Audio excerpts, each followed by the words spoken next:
Morning dear student. बच्चों, आज हम वसंत में रहीम के दोहे पाठ पढ़ेंगे। रहीम दास जी के दोहे ज़िंदगी के अलग अलग पहलुओं को परखने की समझ देने वाले सूत्रों का संग्रहणीय संकलन है। ये दोहे हमें बहुत ज्ञान की, नीति की और ज़िंदगी को अलग अलग ढंग से हम देख सकें, समझ सकें, इस बात का ज्ञान हमें देते हैं। सबसे पहले हम रहीम दास जी का संक्षिप्त परिचय लें। रहीम दास जी का जन्म लाहौर, जो कि अब पाकिस्तान में है, सन 1556 में हुआ था। उनका पूरा नाम नवाब अब्दुल रहीम खान खाना था।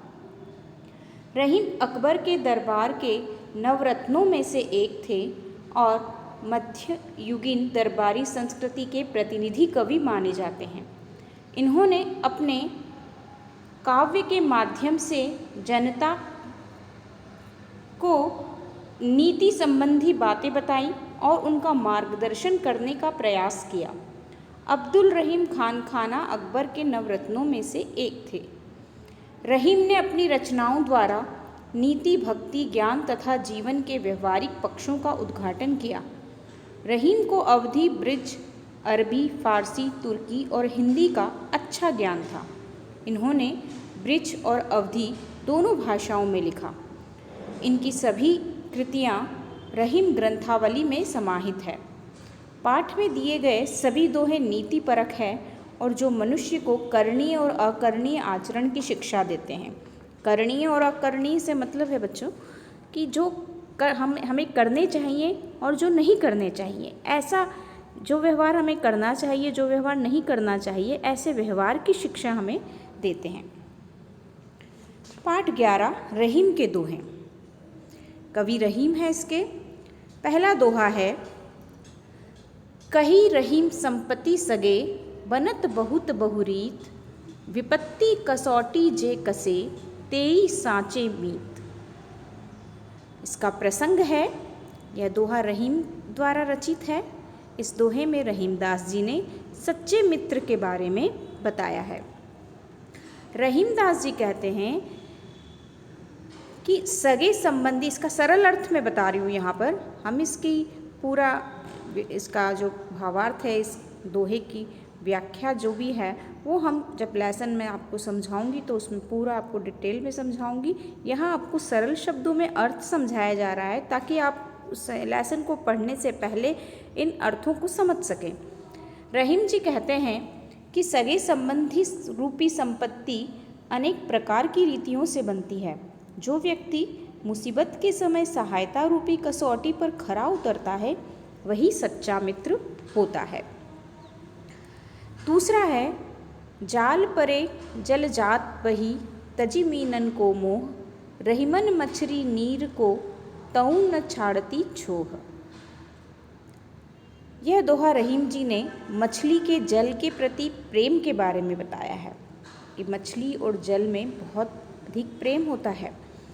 मछली बिना जल के नहीं रह पाती है।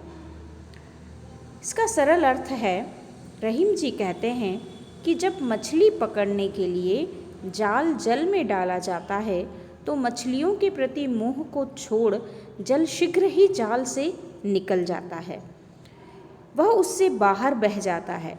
लेकिन मछलियाँ जल के प्रति प्रेम को त्याग नहीं पाती, अतः वे जल से अलग होते ही मर जाती हैं। तो इस दोहे का भाव इस तरह है कि मछली जल से सच्चा प्रेम करती है।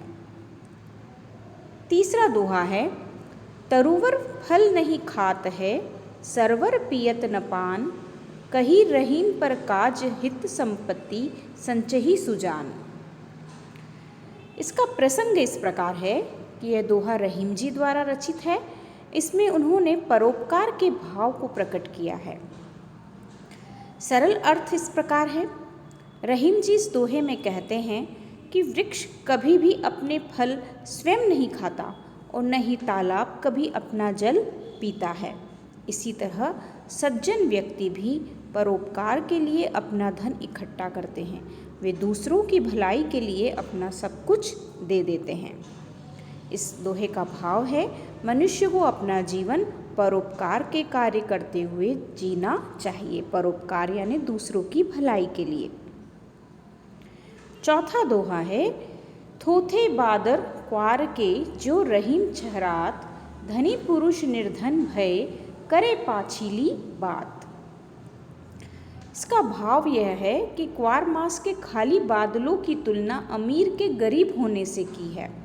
प्रसंग है कि इस दोहे में उन्होंने क्वार मास के बादलों का वर्णन किया है। क्वार मास हिंदी महीने में आता है। हिंदी के महीनों में से एक महीना क्वार मास का महीना माना जाता है। सरल अर्थ इस प्रकार है, रहीम जी कहते हैं कि क्वार के महीने में आकाश में घने वाले बादल बिना पानी के खाली गड़गड़ाहट की आवाज़ करते हैं, बरसते नहीं। जैसे धनी व्यक्ति गरीब हो जाने पर अपनी पिछली बातों को याद कर घमंड भरी बातें बोलता है। पांचवा दोहा है, धरती की सी रीत है, सीत धाम औ मेह, जैसी परे सो सही रहे, त्यों रहीम यह देह। इसका भाव इस प्रकार है, रहीम जी ने धरती की सहनशीलता के बारे में इस दोहे में बताया है। सरल अर्थ इस प्रकार है, रहीम जी कहते हैं कि इस शरीर को झेलने की रीति धरती के समान है। जिस तरह धरती सर्दी, गर्मी, वर्षा की विपरीत स्थितियों में अपने स्वयं पर झेल लेती है, इतनी विपरीत परिस्थितियाँ भी वे खुद पर धरती झेल लेती है, तो मनुष्य का शरीर भी इसी प्रकार जीवन में आने वाले सुख दुख को सहन करता रहता है। तो बच्चों, इस तरह ये दोहे 5 दोहे रहीमदास जी के यहाँ दिए गए हैं। उन दोहों के भाव, प्रसंग और सरल अर्थ मैंने यहाँ पीपीटी के माध्यम से आपको समझाए हैं। कल हम इस लेसन का पूरा स्पष्टीकरण वाचन करेंगे, तो आप पीपीटी को देखिए और इस लेसन को समझने का प्रयास कीजिए।